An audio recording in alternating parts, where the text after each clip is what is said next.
Hello and welcome to The Top Story, a podcast with the headlines of the day from our correspondents around the world. I'm Qi Zhi. Coming up in this edition, Chinese President Xi Jinping has attended the Victory Day parade in Moscow.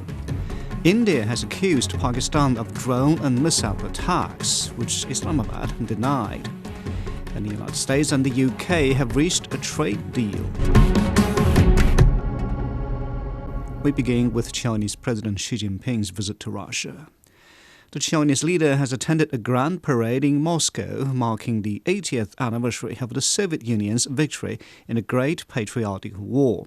It is part of President Xi's four-day state visit to Russia. He joined leaders from more than 20 countries and international organizations at the event. Chinese soldiers also participated in the parade. President Xi greeted the honor guard of the People's Liberation Army as the formation marched through Red Square. Yang Chenxi reports from Moscow. At 10 o'clock local time, the sound of a bell from the Kremlin, the Victory Day parade started. Soldier formations were the first to march through Red Square, followed by military equipment, and then the finishing act, fighter jets soaring above the Red Square. Now, after that, the state leaders went to nearby Alexander Garden to lay flowers in front of the tomb of unnamed heroes before taking a final group picture. Although the Victory Day parade has concluded, but the celebratory atmosphere here in Moscow continues throughout the day.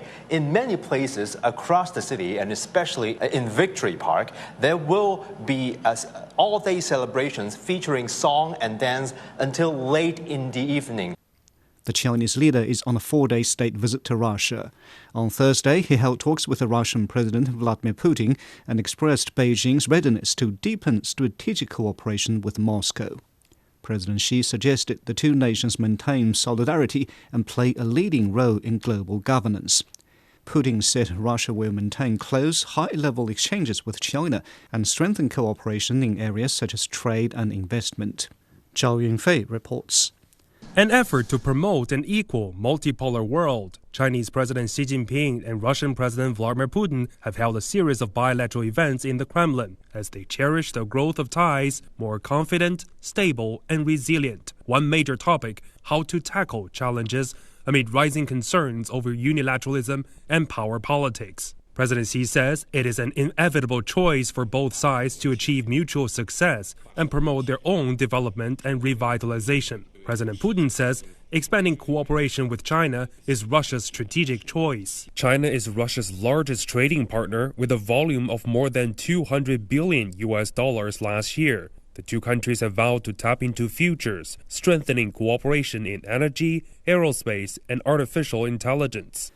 After their talks, the two leaders attended the signing ceremony of a number of cooperation documents. A Russian State Duma deputy has praised the strong relations between China and Russia and expressed confidence in the future of bilateral cooperation.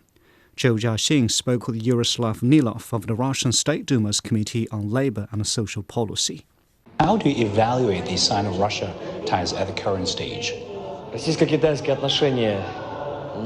Russian-Chinese relations in modern times and historically have developed on the basis of mutual respect and recognition. Examining the history of Russia and China reveals many things in common. You only need to observe the significant growth and strengthening of both economies, particularly due to close cooperation and bilateral relations. Regular exchanges of delegations, international visits and events, the creation of favorable conditions, the opening of new markets for goods, and the expansion of joint production, all these factors contribute to the deepening of bilateral relations and cooperation. This has a positive impact on key areas such as the labor market, social development, and economic growth, benefiting both Russia and China. President Xi also said that the two countries should leverage the certainty and resilience in this strategic partnership of coordination, to shift towards a multipolar world. And how do you think that the two countries will shoulder this responsibility? It relates to the prudent stewardship of our bilateral partnership, our shared commitment to advancing progress, fostering development, and reinforcing cooperation with the aim of preserving global multipolarity. Fundamentally, grounded in the mutual recognition and respect of each other's sovereign positions, even in instances where perspectives may diverge, we consistently endeavor to maintain a respectful dialogue, recent discourse, and sustained engagement, both at the political and humanitarian levels. It is precisely through these channels that constructive collaboration between our nations continues to flourish. Cultural exchanges are deepening, scientific advancement is being fostered, and resilient trade linkages are being created.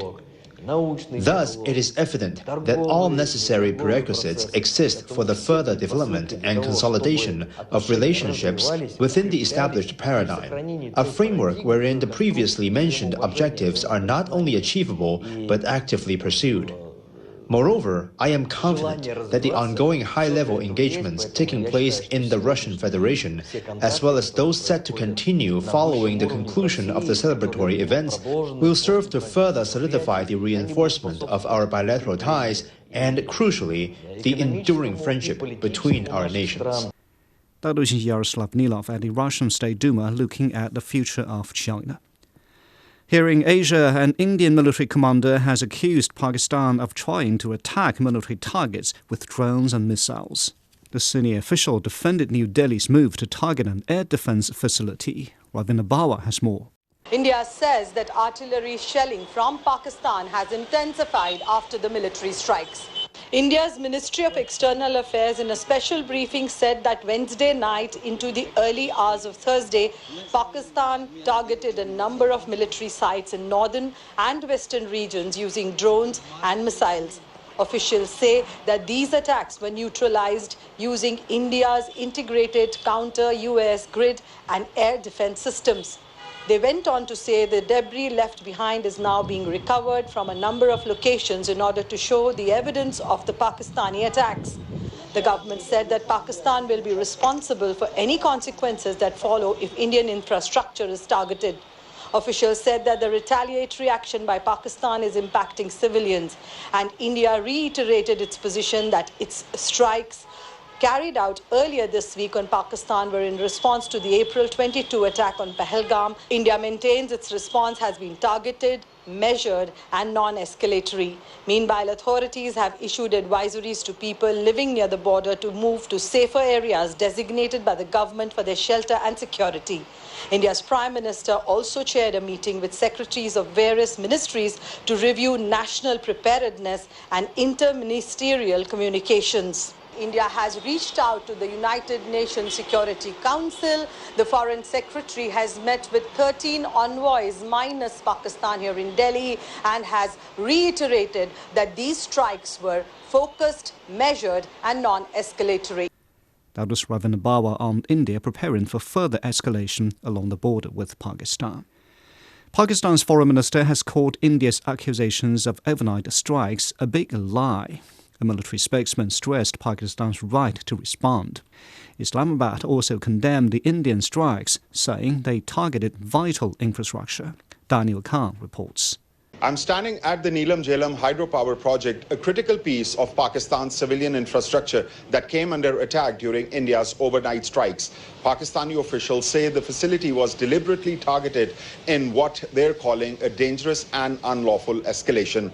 This project provides clean energy to thousands of homes across Azad, Jammu and Kashmir and beyond. Hitting it, Islamabad warns, is not just a strike on infrastructure, it's a violation of international humanitarian law. While there were no casualties here, the strike caused structural damage and raised concerns about security in the region. Security officials say the attack was carried out by missiles launched from across the border, which not only put the power supply at risk, but also threatened the fragile ecosystem throughout this valley. Pakistan's government has condemned the strike as a reckless move with potentially catastrophic consequences, warning that such actions could trigger broader instability in the region. That was Daniel Khan reporting. In North America, U.S. President Donald Trump says Washington and Britain have reached a trade deal that includes a partial rollback of tariffs on some sectors and expanded market access. Trump said details are still being finalized. It's the first agreement under the so-called reciprocal tariffs. Popin Putin reports from Washington. President Donald Trump announced Thursday that the U.S. has struck a trade deal with the U.K., the first since Trump hailed what he called Liberation Day last month. Making reference to the, quote, special relationship between the U.S. and the U.K., Trump noted that economic security is national security. Today's agreement with the UK is the first in a series of agreements on trade that my administration has been negotiating over the past 4 weeks. With this deal, the UK joins the United States in affirming that reciprocity and fairness is an essential and vital principle of international trade. While key details are still to be hammered out, trade representatives flanking Trump as he sat at the Resolute desk outlined agreement highlights. Significantly, the U.S. has lifted tariffs on 25% on imports of UK steel and aluminium. In addition, auto tariffs have been slashed from over 27% to 10%. The broader 10% reciprocal tariffs on UK imports remains in place. For the UK's part, Trump announced that it's opened its market to US exports, including ethanol, beef, other agricultural products, and some machinery.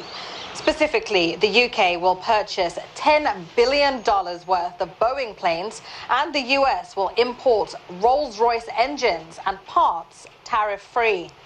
Well, during the announcement, UK Prime Minister Keir Starmer, speaking from England, chimed in on the phone, highlighting the, quote, historic nature of the trade deal signed on VE Day.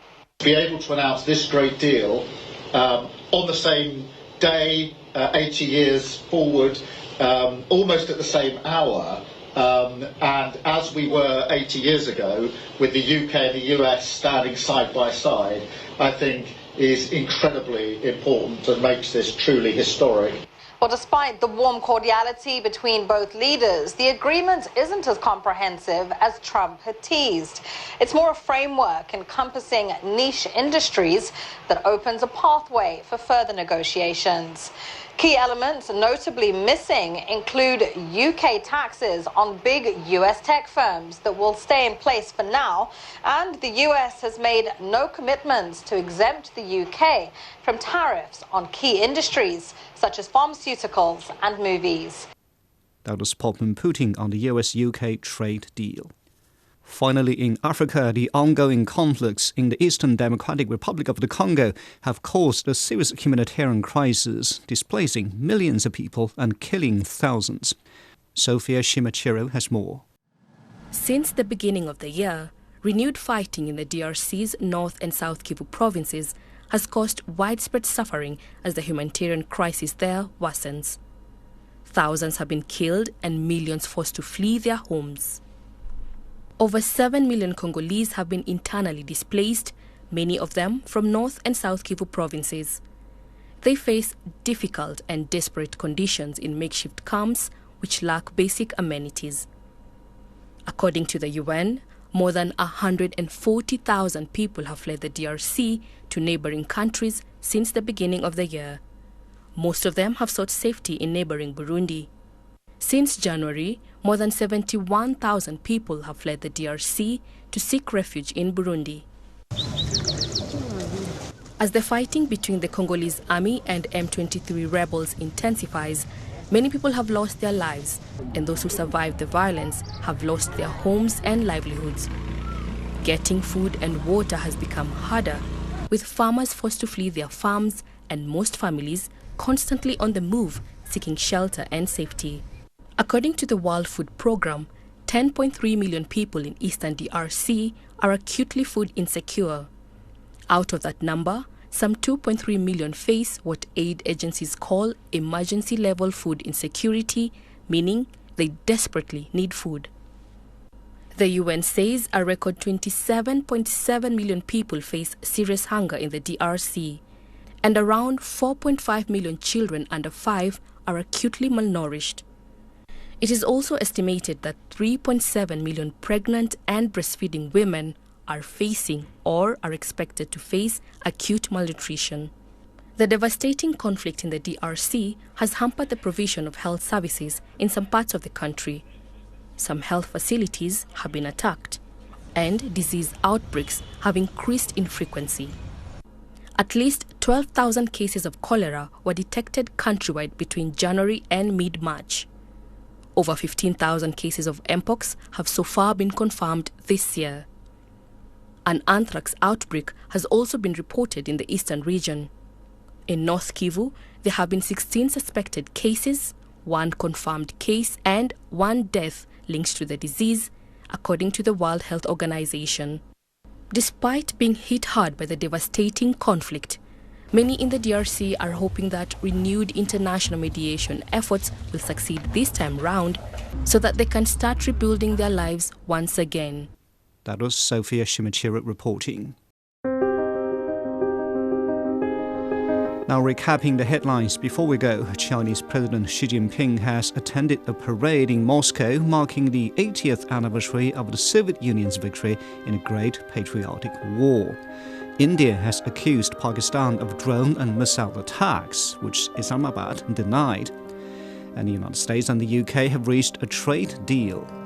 And that's it for this edition of The Top Story, a podcast that brings you world headlines every weekday. For more news in politics, business, sports and culture, you can subscribe to the Beijing Hour, a 1-hour podcast news magazine program. We welcome and appreciate all ratings and reviews. I'm Qi Zhi. Thanks for listening.